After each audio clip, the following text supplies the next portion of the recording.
like this. Because water, it's the source of all life.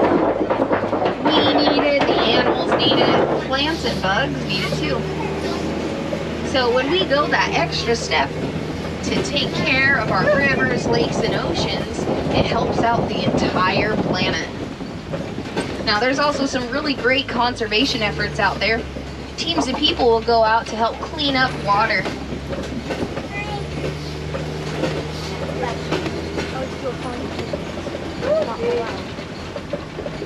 Now speaking of water, there's this tree here on your right, and it's full of water. That's a baobab tree, also known as the tree of life. So you probably saw a really big tree of life when you first came into the park today. Yeah, there's another one on the Lion King too, that Rafiki lives in. Now it's called the tree of life because it is full of that water. And it's the animal's favorite because they can come to it during those dry drought months to get the water out. Especially elephants. They'll use their tusks to get up under that tree bark.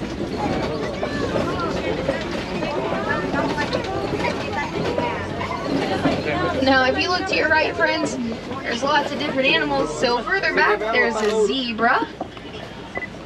And then with those massive horns, those are Antelope cattle. And then hanging out in the trees, there's some giraffes. Oh, I see them. But as we pull up here, here's another good look at those Antelope cattle. Yeah, you wouldn't want to make them mad. But those horns are theirs. They're actually really light. They're hollow with a honeycomb-like structure on the inside. Now, sometimes the Antelope cattle get mistaken for the Texas Longhorn, but the Texas Longhorn is actually a descendant of the Antelope cattle. And there's some Homo sapiens out there. Now, if you look to your left, laying down in the shade, those are African painted dogs, also known as wild dogs. They're basically Africa's version of a wolf. There's some in the den there too. Now, they're also the most successful pack hunting predators. They have an 80% success rate when they hunt. Now, if you continue looking to your left, behind the bush here, those are sable antelope.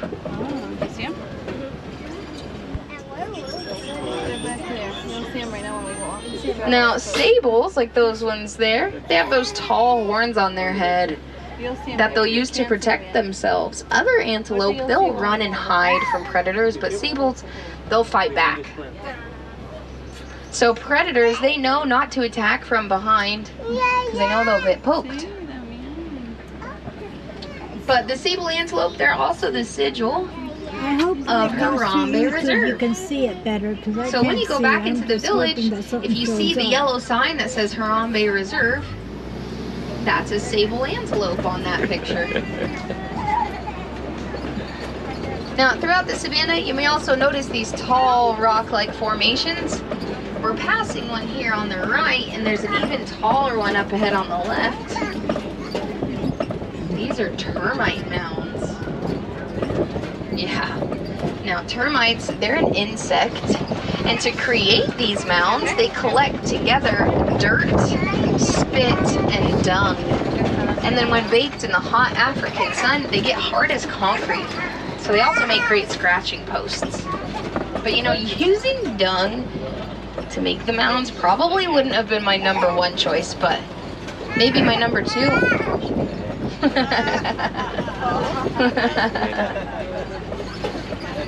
Now, some of the tallest termite mounds on record are even over 30 feet tall. Yeah, those little bugs work real hard to make their homes. If you listen close, that sound you're hearing is the zebras.